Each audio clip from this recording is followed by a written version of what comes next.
ನೋಡಿ, ಗಿಡ ಮರ ಬೆಳೆಸಬೇಕು ಅಂತ ಸರ್ಕಾರ ಲಕ್ಷಾಂತರ ಸಸಿ ನೆಡುವ ಕಾರ್ಯಕ್ರಮಗಳನ್ನು ಆಗಾಗ್ಗೆ ಮಾಡ್ತಾನೆ ಇರ್ತಾರೆ. ಮೊನ್ನೆ ಕೆಂಪೇಗೌಡ ಜಯಂತಿ ದಿವಸ ಕೂಡ 15 ಲಕ್ಷ ಪ್ಲಾಂಟಿಂಗ್ ಮಾಡಿದ್ದೀವಿ ಅಂತ ಹೇಳ್ತಾ ಇದ್ದಾರೆ. ಇಂತಹ ಸಮಯದಲ್ಲಿ ಯಾರೋ ಕಿಡಿಗೇಡಿಗಳು ಕೆಮಿಕಲ್ಸ್ ಹಾಕಿ ಬೃಹತ್ ಮರಕ್ಕೆ ಬೆಂಕಿ ಹಚ್ಚಿದ್ದಾರೆ. ಹಾಗಾದರೆ ಈ ಪಾಪಿ ಕೃತ್ಯ ನಡೆದಿರೋದು ಎಲ್ಲಿ, ಹೇಗೆ ಮತ್ತು ಯಾರು ನೋಡಿ. ಮರಕ್ಕೆ ಕೆಮಿಕಲ್ ಹಾಕಿ ಸುಡುವ ಪಾಪಿಗಳು. ಪಾರ್ಕ್ ಆವರಣದ ಮರಗಳ ಬುಡಕ್ಕೆ ಕೊಳ್ಳಿ, ಹಸಿರಾಗಿದ್ದ ಮರಕ್ಕೆ ಕೆಮಿಕಲ್ ಹಾಕಿ ಬೆಂಕಿ. ಹೀಗೆ ಹಚ್ಚ ಹಸಿರಾಗಿರುವ ಬೃಹತ್ ಮರದ ಬುಡದಲ್ಲಿ ಉರಿತಾ ಇರುವ ಬೆಂಕಿ. ಇಲ್ಲಿ ಯಾವುದೋ ಕಸದ ರಾಶಿ ಇಲ್ಲ ಅಥವಾ ಅಚಾನಕ್ಕಾಗಿ ಬಿದ್ದ ಬೆಂಕಿಯಿಂದ ಇಷ್ಟು ದೊಡ್ಡ ಮರ ಉರಿಯೋದು ಇಲ್ಲ. ಇಲ್ಲಿ ಮನುಷ್ಯತ್ವ ಇರುವ ಯಾರೋ ಮಾಡದ ಕೃತ್ಯವನ್ನ ಯಾರೋ ಕಿಡಿಗೇಡಿ ಮಾಡಿದ್ದಾನಂತೆ. ಜೂನ್ 26ರಂದು ರಾತ್ರಿ 8 ಗಂಟೆಗೆ ಉಲ್ಲಾಳ ಬಳಿಯ ಪಾರ್ಕ್ ನಗೆಮನೆಯ ಆವರಣದಲ್ಲಿ ಸುಮಾರು 15ರಿಂದ 20 ವರ್ಷಗಳಷ್ಟು ಹಳೆಯ ಆರೋಗ್ಯವಂತ ಮರಕ್ಕೆ ಆಸಿಡ್ ಹಾಗೂ ಕೆಮಿಕಲ್ ಹಾಕಿ ಬೆಂಕಿ ಹಚ್ಚಿದ್ದಾರೆ. ಹಸಿ ಮರ ಆದ್ದರಿಂದ ನಿಧಾನಕ್ಕೆ ಬೆಂಕಿ ಉರಿದಿದೆ. ಬಿಬಿಎಂಪಿಗೆ ಸಂಬಂಧಪಟ್ಟಂತ ಜಿಬಿಗೆ ಸಂಬಂಧಪಟ್ಟಂತ ಪಾರ್ಕ್ನಲ್ಲಿದ್ದ 25 ವರ್ಷದ ಮರಕ್ಕೆ ಒಂದು ರೀತಿ ಕೆಮಿಕಲ್ ಅನ್ನು ಹಾಕಿ ಬೆಂಕಿಯನ್ನು ಹಾಕಿರುವಂತಹ ಘಟನೆ ನಡೆದಿದೆ. ನಾನೀಗ ಪಾರ್ಕ್ನಲ್ಲೇ ಇದ್ದೇನೆ. ಉಲ್ಲಾಳು ವಾರ್ಡ್ ನಾಗರಿಕರ ವೇದಿಕೆ ಅಂತ ಈ ಜಾಗವನ್ನು ಮೇಂಟೈನ್ ಮಾಡಲಾಗ್ತಾ ಇತ್ತು ಇಲ್ಲಿ. ಆದರೆ ಏಕಾಏಕಿ ಇಲ್ಲಿ ಒಂದು 25ರಿಂದ 30 ವರ್ಷದ ಹಳೆಯ ಬೃಹತ್ ಮರ ಏನಿದೆ, ಈ ಮರಕ್ಕೆ ಏಕಾಏಕಿ ಬೆಂಕಿ ಬೀಳುತ್ತೆ. ಅಂದರೆ ಇಲ್ಲಿ ಈ ಪಾರ್ಕ್ಗೆ 3 ಗೇಟ್ಗಳಿದ್ದಾವೆ. 3 ಗೇಟ್ಗಳು ಕೂಡ ಬೀಗ ಇರುತ್ತೆ. ಯಾರು ಕೂಡ ಅತಿಕ್ರಮ ಪ್ರವೇಶ ಮಾಡೋದಕ್ಕೆ ಸಾಧ್ಯ ಆಗೋದಿಲ್ಲ.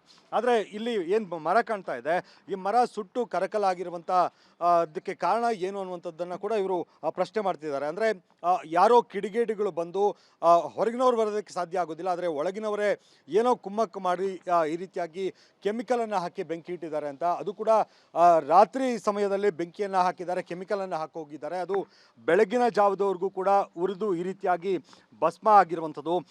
ಬೆಳಗಿನ ಏನು ವಾಕಿಂಗ್ ಅಂತ ಬರ್ತಾರೆ, ವಾಕಿಂಗ್ ಬಂದಂಥ ಸಂದರ್ಭದಲ್ಲಿ ನೋಡಿ ಆ ಬೆಂಕಿಯನ್ನು ನಂದಿಸಿರುವಂಥದ್ದು. ನಂದಿಸಿದ ನಂತರ ಈ ಮರ, ಅಂದರೆ ಮರವನ್ನು ಆ ಸಂದರ್ಭದಲ್ಲಿ ಟ್ರಿಮ್ ಮಾಡಿರಲಿಲ್ಲ.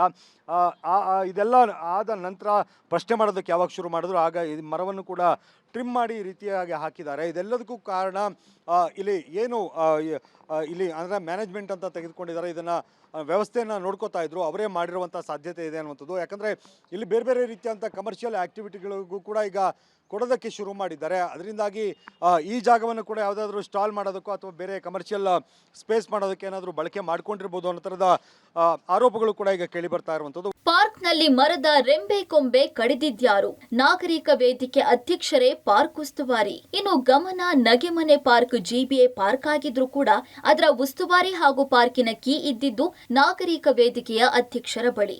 ಯಾರು ಈ ಪಾರ್ಕಿನ ಒಳಗೆ ಬಂದು ಬೆಂಕಿ ಹಾಕುವುದಕ್ಕೆ ಸಾಧ್ಯವಿಲ್ಲ. ಯಾರೋ ಒಳಗಿನವರೇ ಈ ಕೃತ್ಯ ಮಾಡಿದ್ದಾರೆ ಅನ್ನೋದು ಇಲ್ಲಿನ ಸ್ಥಳೀಯರ ಆರೋಪ.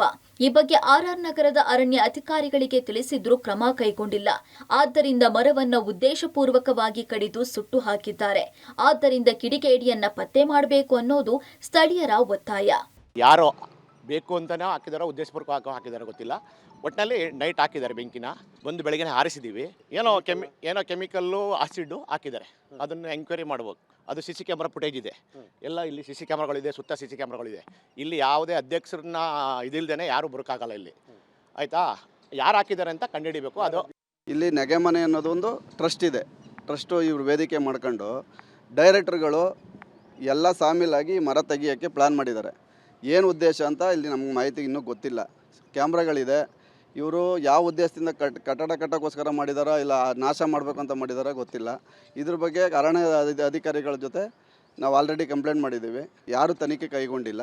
ಆ ಫುಟೇಜ್ ಎಲ್ಲ ತೆಗೆಸಿ ಇದನ್ನ ಕ್ರಮ ಜರುಗಿಸಬೇಕು ಅಂತ ಕೇಳ್ಕೊಳ್ತೀವಿ. ಅದೇನೇ ಇರಲಿ, ಮರ ಇದ್ರೇನೆ ಕಾಡು, ಕಾಡು ಇದ್ರೇನೆ ನಾಡು ಅನ್ನುವ ಮಾತಿದೆ.